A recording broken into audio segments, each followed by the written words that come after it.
as if the sound came from under the floorboards. So you don't know that you have a out of basement? reach from me. Oh. Down in South Louisiana, man, we don't have basements. And I guess that's a good thing because that's where all the horrible stuff happens in scary movies. When you think about it, the sounds that start when a house is haunted, when people move in the house and they hear sounds coming from the basement. They go down there and you know the light on the stairwell never works or the switch never works, right? So they got to go down with either their little flashlight, they looking around or whatever. That's where they're hearing the sounds of the little girls laughing or the demons growling, and then they find the gate to hell, and then they all get eaten. And the scary movie is, but it always happens in the basement, right? That's what the people in the theater say too. Don't go in the basement, and for good reason. South Louisiana, we don't have basements. It's outdoor kitchens is what we have, and good things happen in outdoor kitchens. I ain't never had a story that I read that had to do with an outdoor kitchen being haunted. I'm sure there's some out there though, so if you know of any, let me know. But we're gonna react to a basement horror story today by Dr NoNsleep. Make sure to head on over to his channel and subscribe. Hit the notification bell, and if you like reaction videos like this, make sure to subscribe to this channel as well. Let's get into the animation. I was jolted awake by the sound of my phone ringing. It jolted me too, It was an kinda. excruciatingly loud noise to my tired mind, but I couldn't ignore it. Of course. Before picking up the phone, I checked the time. 9:34 p.m. Pick it up! It wasn't even late. Had I really crazy, gotten that old? Jake was the one who Alright. called, and though I hadn't gotten to the phone in time, he'd left an urgent message. Oh. He practically begged me to meet him at the Carlson pub, which on a Friday didn't exactly sound like a bad idea, Right. if not for the long day I'd had at work. So, but this happened. I hear this type of thing happen. This is urgent. Meet me somewhere. What? What do you mean meet you? If we, or is it because it's going on over there? People rendezvous to give you urgent information. You know, if you told me you had an urgent message for me and I needed to meet you somewhere in person, I would automatically think you'd be me being followed or something. Like, wait, no, you gotta at least give me some kind of clue to what's going on. You gotta tell me right now over the phone. And if somebody's listening, I want to know why you are scared to talk about whatever you gotta talk about. What kind of stuff are you into, man? You work at the store down the street. You have a regular job. You have a family. Why is this happening to you? You know what I mean? You gotta give us some kind of clue, man. I can't just go meet you when you say urgent. You gotta tell me now. Once I got there, I found Jake sitting alone in the corner. Right. An empty glass of whiskey in his hand, and a worried expression on his face. All right. It was odd. It had only been a week since I saw him, yet he looked older. Wow. His wrinkles were more prominent, and his hair had grown thinner. Stress will do that to you, though. "Did you bring it?" he asked. Bring what? I nodded and pulled out a recording device. Oh. When he called, I'd assumed that he wanted it for some sort of project, but the look on his face seemed absolutely horrified. He said urgent, though. "Jake, are you alright?" I asked. No, apparently not. He just shook his head. He seemed wounded, worn out. I don't know how I was supposed to help. Should I call the police? No, please don't. No. There's nothing they can do. What? I just need you to listen to me. All right. I'm begging you. I don't know how much time I have left. God, Jake, dang. I tried to say before getting cut off. Just let me talk, please. All right. He begged. Should I hit He record? waved at one of the bartenders, who promptly came over to ask what we wanted to drink. Jake ordered an entire bottle of Lagavulin, Wow. which immediately triggered a frown from the bartender. "I'm not supposed to do that, Jake. You know the rules." Before Jake had the chance to argue, I handed the bartender a generous tip. There you go. He counted the money and then just sighed as he handed us a couple of glasses. Ha! "You better start recording." Jake right. said as he drank the glass of whiskey in a single swallow. God! I clicked record and directed attention back at him. That a whole glass of I know some people are fairly resilient when it comes to drinking alcohol. And I will say, as a long time enjoyer of alcohol, I guess you could say a connoisseur. I'm not really a connoisseur because there's a lot that I don't like. But for the most part, I've been enjoying alcohol a long time. I'm very, very familiar with drinking it, and I like when a drink tastes like alcohol. A good strong drink is really, really nice to have. Sometimes you just want the flavor of alcohol when you enjoy partaking. So I could see the draw of drinking whiskey straight, fast like that. I'm not talking about shooting it. I'm talking about drinking whiskey like that. I guess I could see the draw in it, but a whole glass is a lot. It really is when you think about it. I mean, most people are technically drunk after 2 or 3 drinks within a small amount of time. And that, even if it was a small glass, you figure it was at least 2 shots. I don't know, man. That looked like a pretty hefty amount of alcohol to me. This must be something crazy going on. For a moment, he just sat there and stared at the glass. He touched it in a peculiar way, as if he couldn't quite believe it was real. Huh. Jake? Sorry, I'm ready. Jake, let me know. Here's the story he told me. Okay. I was awoken in the middle of the night to the sound of a phone ringing. Mm-hmm. That's not exactly a particularly new occurrence, except it wasn't my mobile or anything that rang. Right, it's an old school phone. It sounded a rotary. like one of those old rotary phones. Right. You know, these high-pitched ringing phones we used to have as kids? At first, I was just confused, thinking it was a dream. Right. Then I remembered that It's still going. we still had one of those down in the living room. Okay. It had been down there since I inherited the house from my parents, a remnant of shittier times. I didn't even think the damn thing was still working. The last phone call that came through was 20 years ago when my father decided to blow his own brains out. Not that it's relevant to what happened, Dang. but that old bastard had it coming. Anyway, Wow. I made my way downstairs. That's when I noticed just how muffled the sound was. Okay. Even when I walked into my own living room, the sound was distant. Sort of In a way, square? it was as if the sound came from under the floorboards, So you don't know that hidden you have a out of basement? reach from me. Oh. Confused, I just bent down onto the ground and pressed my ear towards the cold floor.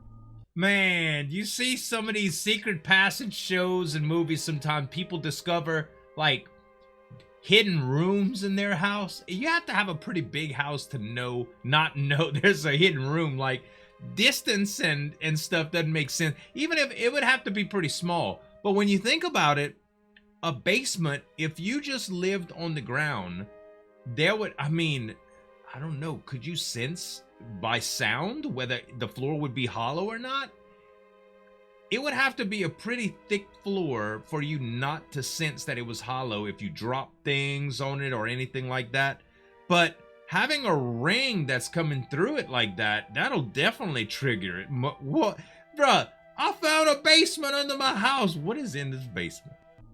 Sure enough, it was coming from beneath my living room. Mm-hmm. Now, I've lived in that house my whole goddamn life, and we never had a basement. But still, there had to be something down there. You do now, buddy. A ringing phone was proof enough, but it didn't make any sense. I started searching around the house, looking for any place where I could hear it louder. Why would it be in service? That's when I noticed something at the end of my hallway. Just on the top of the cupboard, I could see the edge of a door frame. Huh. I pulled the You just cover noticed away, that. and what do you know? There was a door there. What the heck, man? One that I hadn't noticed during the 30 years I lived there. Wow. Either I was going insane or no one had ever cleaned behind the cupboard. Regardless of the cause, Hilarious. there was a phone ringing, and I was determined to figure out Well, yeah. what the hell was going on. I mean, when you discover So, that, you gotta without start further moving. ado, I opened the door. It wasn't locked or anything, okay? Nothing but darkness lay on the other side. Naturally? I stretched my hand in to fumble around for a light switch, but there wasn't anything What there. I told you. I actually no had lights. to take a step inside to even realize that there was a staircase leading downwards. Use I your turned phone my light. phone's flashlight on There you go. and started the descent. The good old phone light. It took me 50 steps to even reach the bottom, What? and for each step I took, the air got colder. 50 steps to get to the bottom? This was not just a basement, y'all. This is serious. I have 11 steps coming up to my house, and I live 8 foot in the air. So this basement was like 40. This, oh my God, that's deep, bruh. Very, very, very deep, like 40 feet deep. God. It wasn't the kind of cold you'd expect from a basement. No, it felt as if the darkness was actively sucking the life out from the place. Evil. Still, there wasn't a light switch in sight. I had to rely on my dim phone that was already running low on Naturally. power. I took a few careful steps into the basement. As my eyes started to adapt to the dark, I realized just how familiar the room actually seemed. No more phone ringing. I took a break from hunting down the phone and glanced around the place. That's when it hit me that the room was actually a carbon copy of my own living room. In fact, it looked like the entire ground floor had been rebuilt, full on with windows and the front door, except it was underground. What? On the walls, I saw pictures I recognized from my old photo albums, but there was something off about them, Okay. as if they'd been taken from a slightly different angle. It just didn't fit with my memories. Right. Even the furniture matched to a T, albeit worn out and covered in dust. Right. And there's Then the phone I again. saw the phone. Not only was it the same brand Yo, I got as the the creeps so bad ancient right one now. I had upstairs, but it had the same faults, down to the broken number 8 and faded paint. Okay. I hesitated for a good while You gotta pick it up, dude. before I finally picked it up. Who is it? But something about the sound compelled me. For whatever reason, it brought out uncontrollable anger in me, and Anger? I had to shut it up. So I picked it up, and I knew. I knew the voice on the other end. What? It was my father. What? He was crying just like the last time we spoke. He even used the exact same words, but they were broken and distorted like an old tape recording. I'm sorry, I didn't mean to. It was an accident. He said between sobs. What is going on, yo? I couldn't even respond. I just stood there and listened to his twisted cries. It went on for minutes, and despite the intense hatred I held for my father, I was feeling sorry for him. I am completely drawn in right now and mystified. What in the world is going on? It's such a great story, isn't it? Then, he started laughing. It was an insane, maniacal laugh that just wouldn't stop. He mocked me for failing to stop him. He blamed me for everything that happened. Oh, this is evil. In a mixture of panic and anger, I slammed the phone back on its handle, a process I repeated until the phone had broken into 1,000 tiny pieces. Still, the laughing Sound. wouldn't stop. Right. He kept taunting me, and I couldn't tell where the voice was coming from. Without any other ideas, I decided to flee the basement. Right. I rushed back up the stairs, ready to leave the place, and the house itself behind. But the door was gone. In its place, I only found a solid concrete wall. I was effectively stuck in a nightmarish replica of my own house with no way out.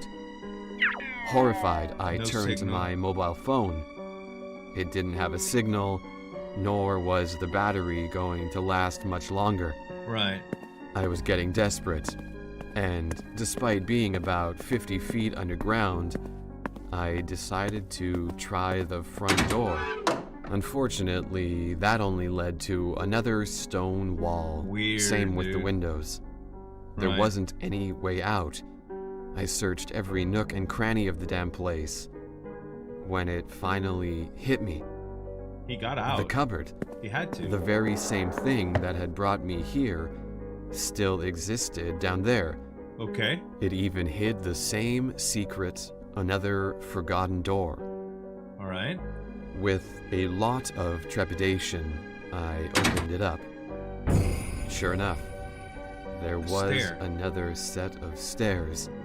But I'd been trapped in the hellscape basement under my own home, and the only way I could go was down? was further down. What the hell? What?